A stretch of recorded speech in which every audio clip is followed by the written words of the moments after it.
Welcome to Negotiating Job Offers. My name is Kay Gruder.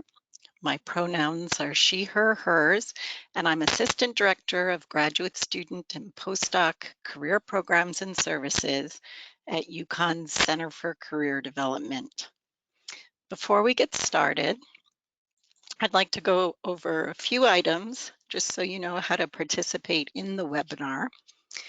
You should see your attendee interface on your computer, and typically it's in the upper left corner. You'll have the opportunity to submit questions by typing your questions into the chat pane of the control panel, and you may send in your questions at any time during the presentation. Since this is a previously recorded webinar, these questions will be emailed to me and I'll answer them within 3 to 5 business days. Also note that a recording of today's webinar will be emailed to you within 24 hours. And there's also a very short evaluation that will appear at the end of the webinar for you to complete.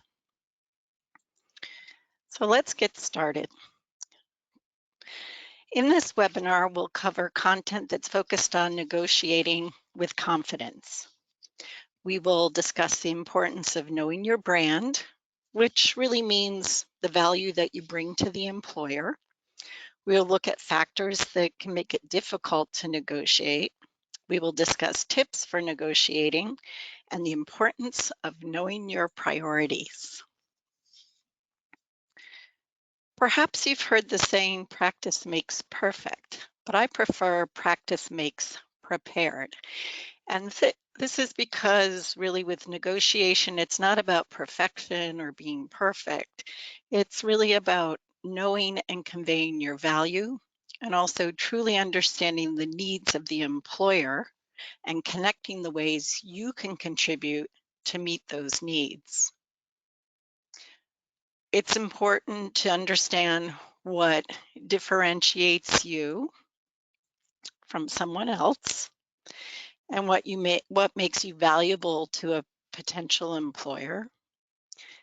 And if you have difficulty talking about and conveying these aspects of what we call your personal brand, consider engaging in one of the self-assessment tools that are accessible at the Center for Career Development's website. And if you're a graduate student or postdoc listening in on this webinar, then try out my IDP, which is really crafted for scientists, or Imagine PhD. And that's an assessment tool that's developed for individuals in the social sciences and humanities. When you can effectively convey your value, you add to your ability to negotiate, and then you'll negotiate from a place of confidence. So there's some interesting research out there, and most of the data identifies that less than half of all individuals negotiate their salary. And yet in a survey conducted by the global staffing firm Robert Half, 70% of 2,800 managers that were surveyed expected candidates to negotiate. So there's a bit of a disconnect there, right?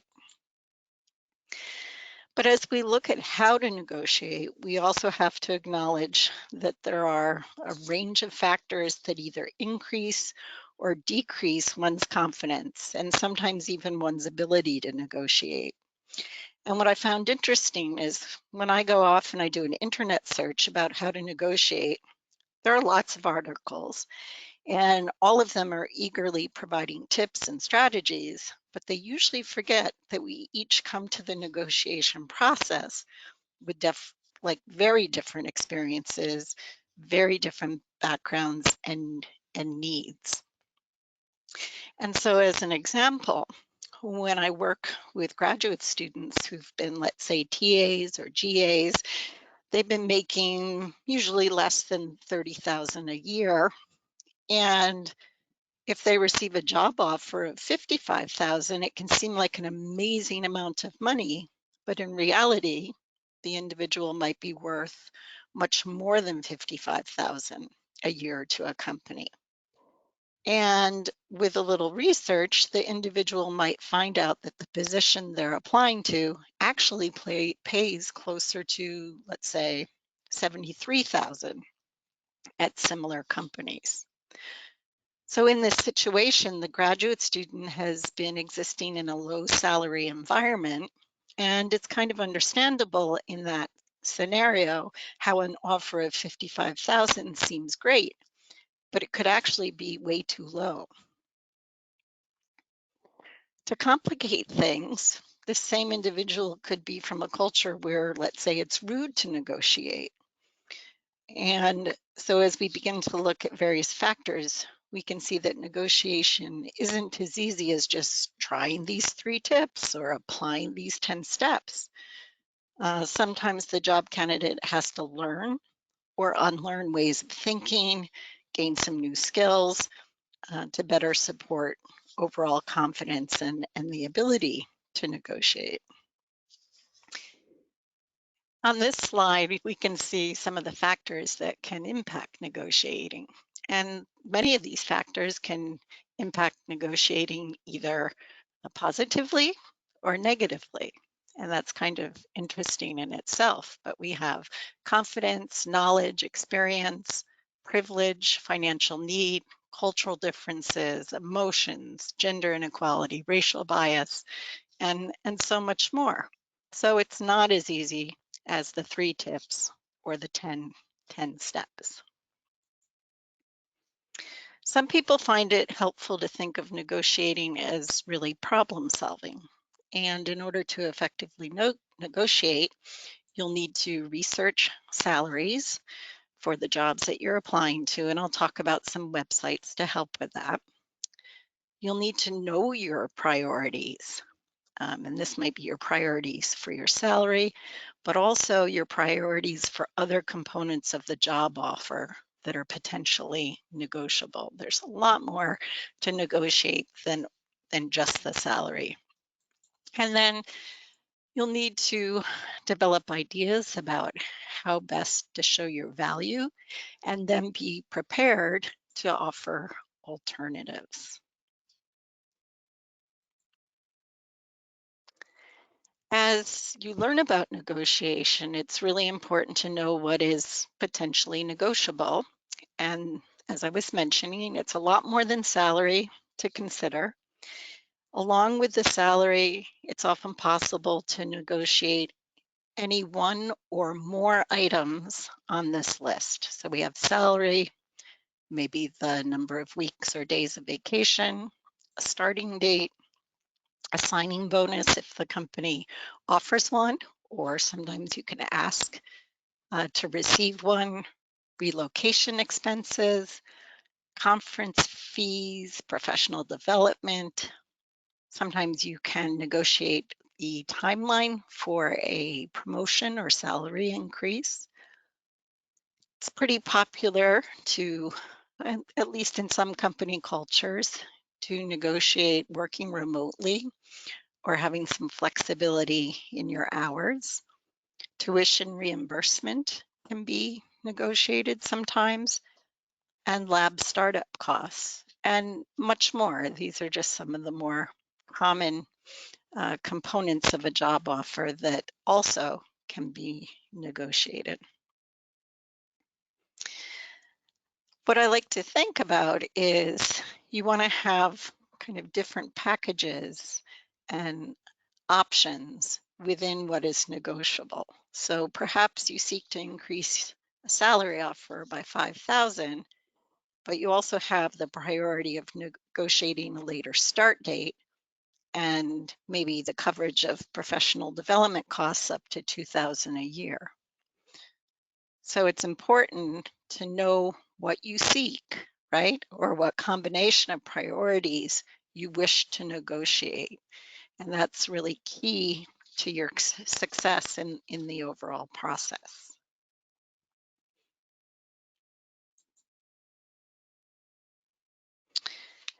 So are you ready to negotiate? Really, it is about being prepared and taking some time to practice. Interestingly, you want to remember that the employer has already determined that they want you to join the company. All right. And this is very important. They want you at this point.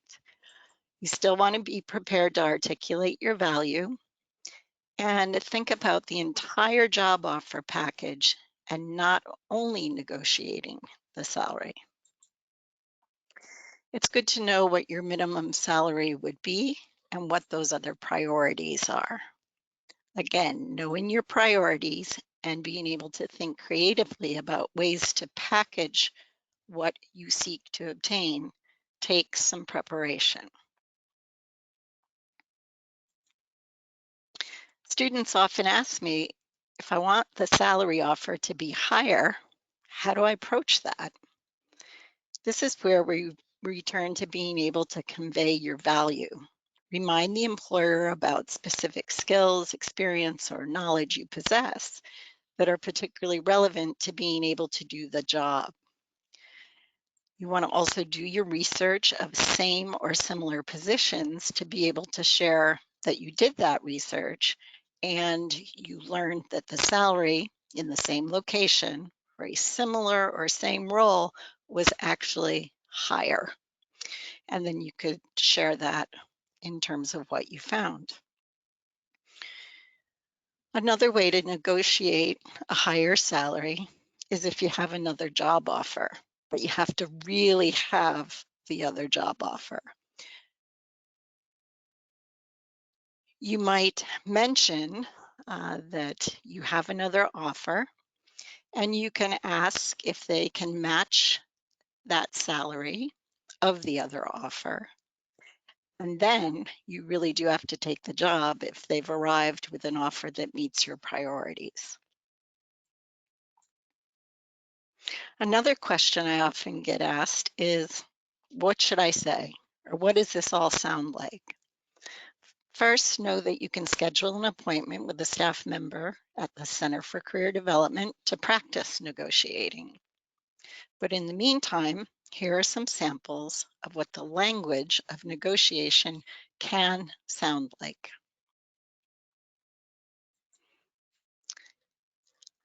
Here's one conversation. I've done some research on salaries for comparable positions in insert your geographical area, and I am seeking and insert an exact salary figure. And I'll talk a little bit more about why to use an exact salary number as opposed to a range. Let's look at another example.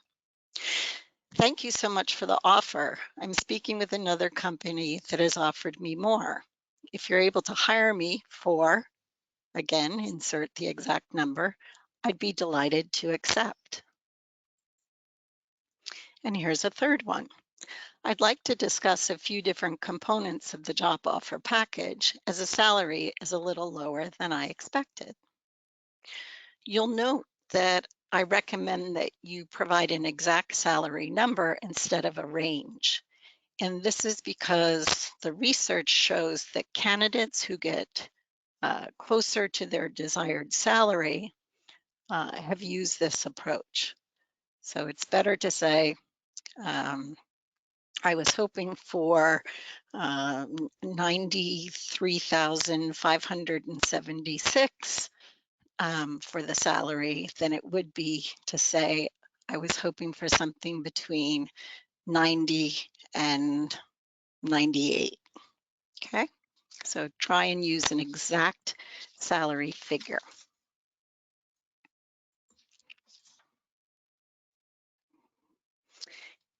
And now I'm going to share a few of the different approaches and resources for learning more about salary information. First, you can consider reaching out to people you already know that are in the career field that you're applying to, and just ask if they would be comfortable sharing any insights about an appropriate salary or an appropriate salary range. You don't have to ask them what they're making, but you can ask about their knowledge about what would be an appropriate salary for such a position. If you're looking into academic positions, faculty positions, the College and University Professional Association has a great spreadsheet where you can look at what different levels of professors are making at various institutions across the country. There's also pay scale and Glassdoor. These are platforms where you can identify the position and then also put in a zip code, and it will give you salary based on geographic location. And the Bureau of Labor Statistics has what's called the Occupational Outlook Handbook. And here too, you can see some salary information. It's a little older, so I do caution you about that. I think it probably relates to when they last did a census. So you just want to keep that in mind when you're looking at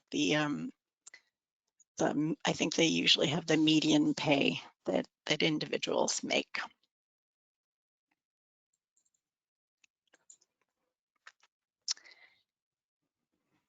Basically, you want to take time to map out a next step to develop your ability to negotiate. Negotiation is one of those career prep areas where practicing now and figuring out how to prepare will yield much better results than when you're in the midst of an actual negotiation. It's pretty hard to learn how to negotiate and at the same time having to negotiate. And remember what I shared earlier. This is the time when the employer is most excited to bring you on board. And so what this means is that this is the time when you have the greatest opportunity. Once you're hired by a company, you'll typically be locked into whatever the existing salary and performance review structure is. And it's pretty hard to move out of that. So when people tell you now's the time to negotiate, it's usually true. And then additionally, most employers offer a salary knowing or thinking that perhaps someone will negotiate, and usually the salary they offer is not the best salary that they can offer the candidate. So keep that in mind as well. This wraps up negotiating job offers. Please consider booking an appointment with the Center for Career Development to practice negotiating job offers, and also know that we're available to help with all your career and job search preparation. And as a final note, you'll be emailed a recording of the webinar in the next 24 hours, and a brief evaluation will pop up at the end of the webinar. It would be great if you could complete that.